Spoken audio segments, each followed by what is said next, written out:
Chapter 11. At Little Paddocks. Dinner had ended at Little Paddocks. It had been a silent and uncomfortable meal.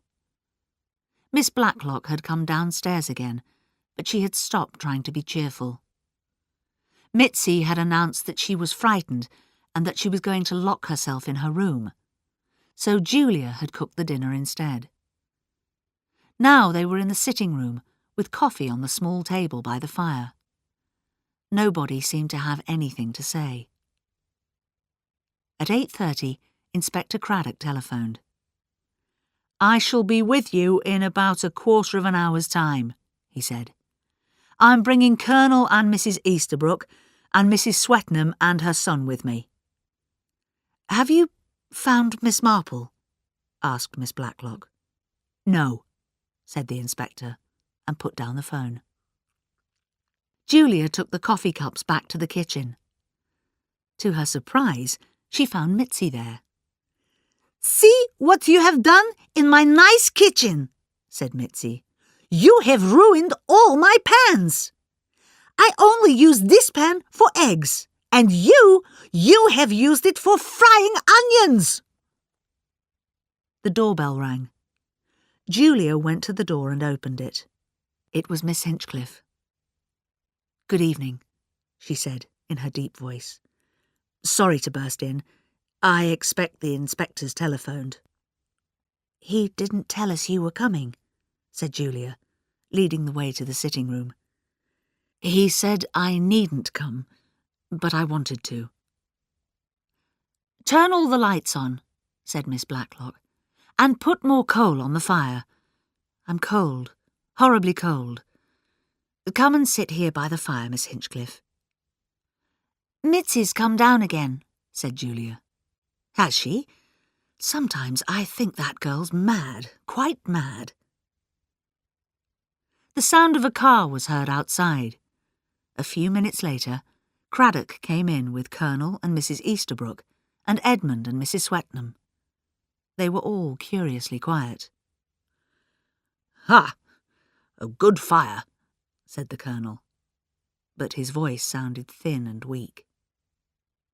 Mrs. Easterbrook wouldn't take off her fur coat and sat down next to her husband.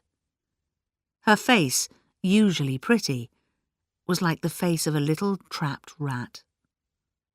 Edmund stared at everybody angrily. Mrs. Swetnam started to talk nervously.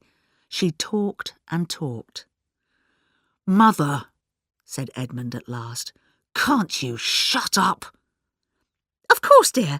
I don't want to say a word," said Mrs. Swetnam, and sat down on the sofa by Julia. Inspector Craddock stood by the door. Facing him, almost in a row, were the three women. Julia and Mrs. Swetnam on the sofa, Mrs. Easterbrook on the arm of her husband's chair. Miss Blacklock and Miss Hinchcliffe were bending over the fire. Edmund stood near them, and Philippa was back in the shadows. "You all know that Miss Murgatroyd's been killed," began Craddock. "We believe that the person who killed her was a woman. So I'm going to ask some of the ladies here to tell me what they were doing between 4 and 4:20 this afternoon. I've already had a statement from the young lady who has been calling herself Miss Simmons. I will ask her to repeat it." "I was walking along the field leading down to the river by Compton Farm," said Julia. "I didn't go near boulders." "Mrs. Swetnam?" asked the inspector. "Well, of course, it's difficult to say exactly," said Mrs. Swetnam.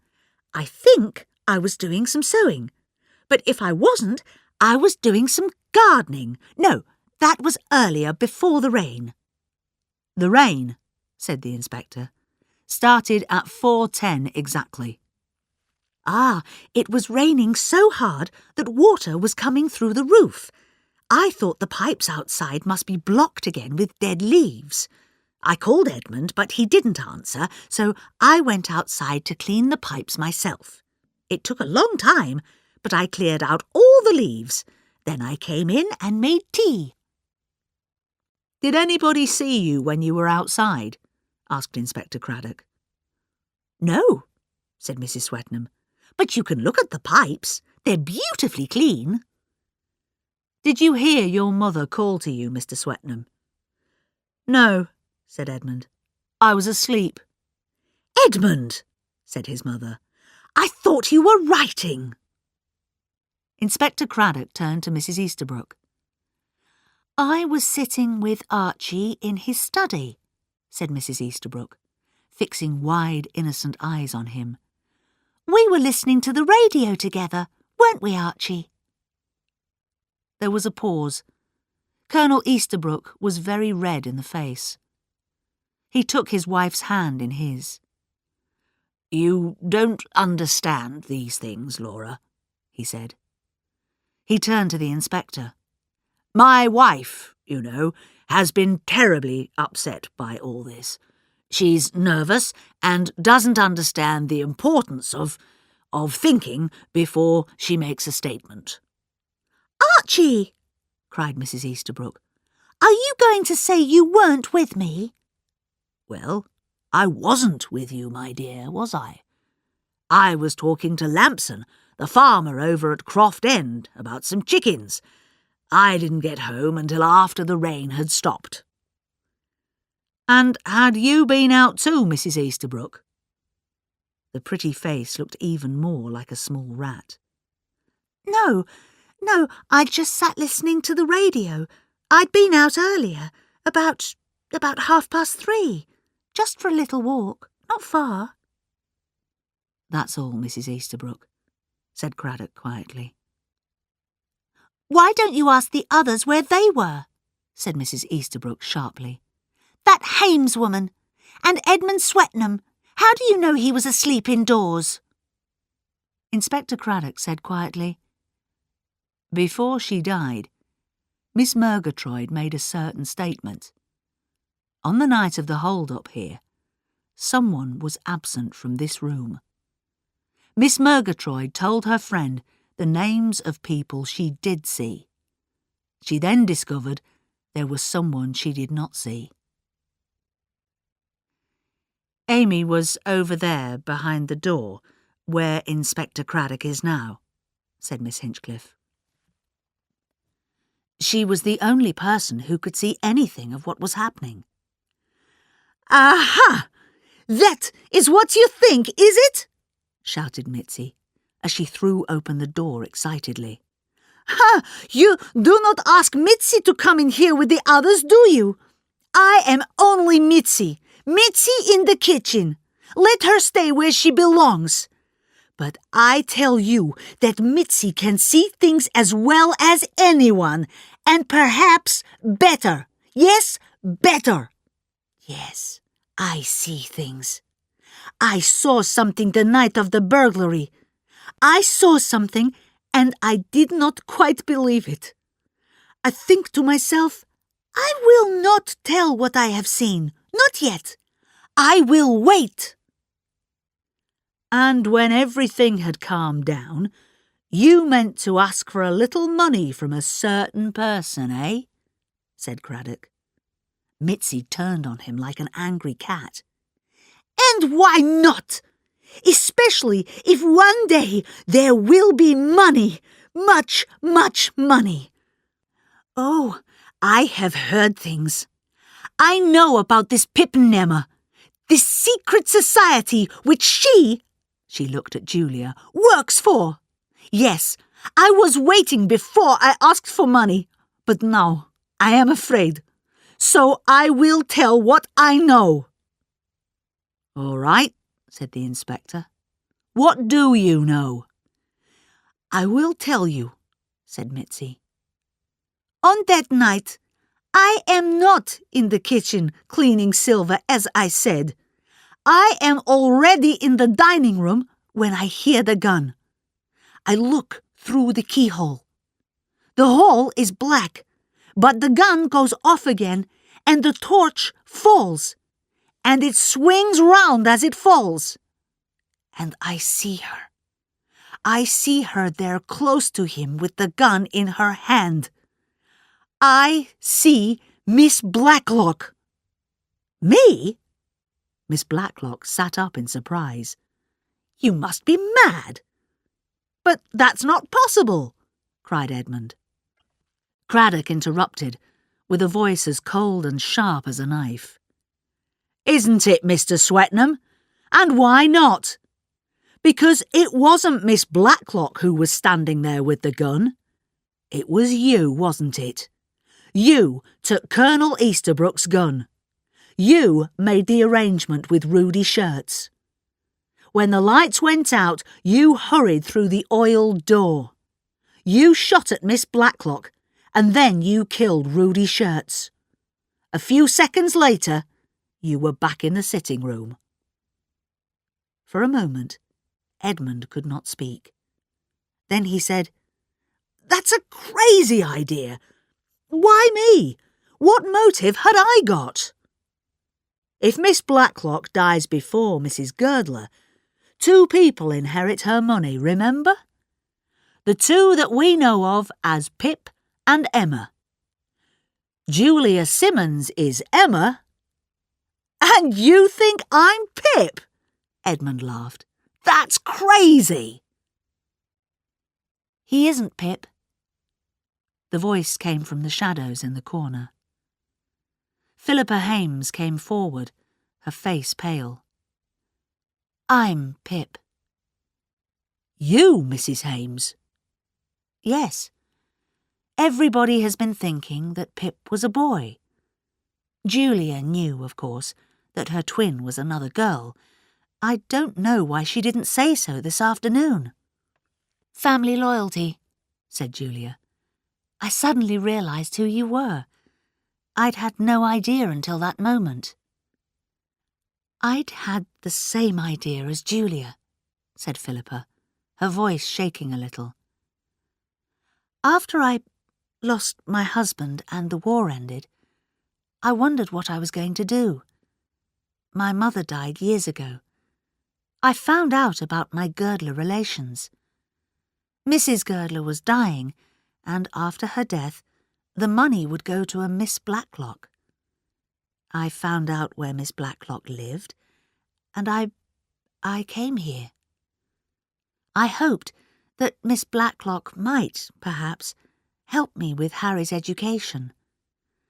And then," Philippa spoke faster, "that hold-up happened and I began to be afraid, because I thought that the only person with a motive for killing Miss Blacklock was me."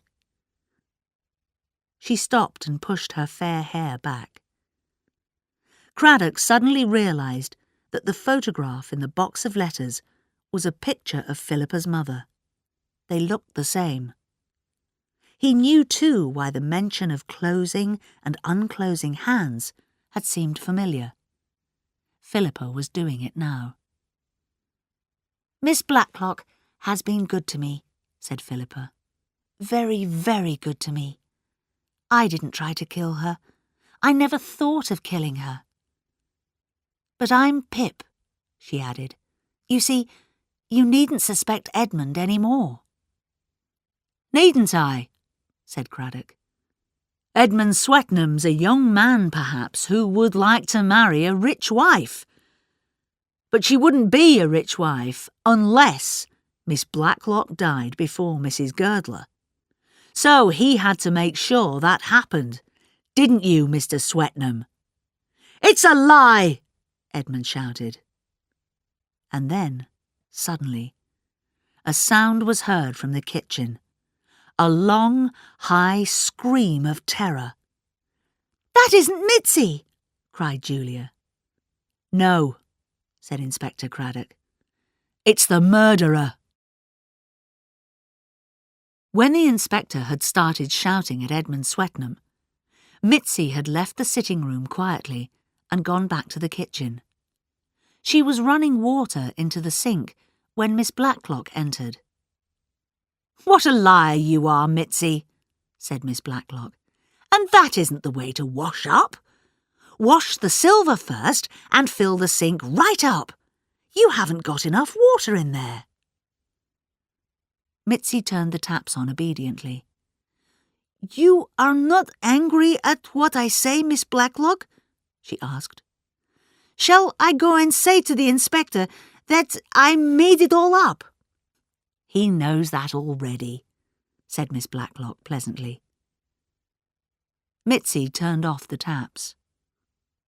As she did so, 2 hands came up behind her head and forced it down into the sink. Mitzi fought and struggled, but Miss Blacklock was strong, and her hands held the girl's head firmly under water. Then, from somewhere quite close behind her, Dora Bunner's voice rose up. Oh, Lottie, Lottie, don't do it, Lottie. Miss Blacklock screamed. Her hands flew up in the air, and Mitzi's head came up out of the water. Miss Blacklock screamed again and again, because there was no one else in the kitchen. Dora, Dora, forgive me. I had to. She rushed towards the door.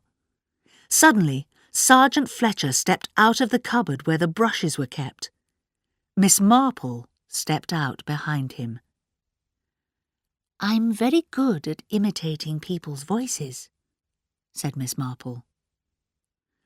"I witnessed your attempt to drown this girl, madam," said Sergeant Fletcher. "I must warn you, Letitia Blacklock." "Charlotte Blacklock," corrected Miss Marple. "That's who she is, you know. Under that choker of pearls she always wears, you'll find the mark left by the operation." "Operation?" "Operation for goiter. I've known about it for some time." Charlotte Blacklock sat down by the table and began to cry. "Why did you do that?" she said. "Make Dora's voice come. I love Dora. I really love Dora." Inspector Craddock and the others had crowded in the doorway. As soon as Mitzi could speak, she started to praise herself. I did that well, didn't I? She said. I am clever. I am brave. Oh, I am brave. I was nearly murdered too. Miss Hinchcliffe rushed towards Charlotte Blacklock, but Sergeant Fletcher held her back. No, Miss Hinchcliffe.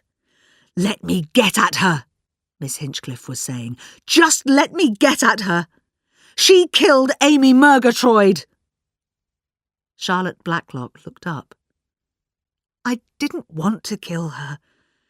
I didn't want to kill anybody. I had to. But it's Dora I care about. Oh, Dora, Dora. And once again, she dropped her head on her hands and cried.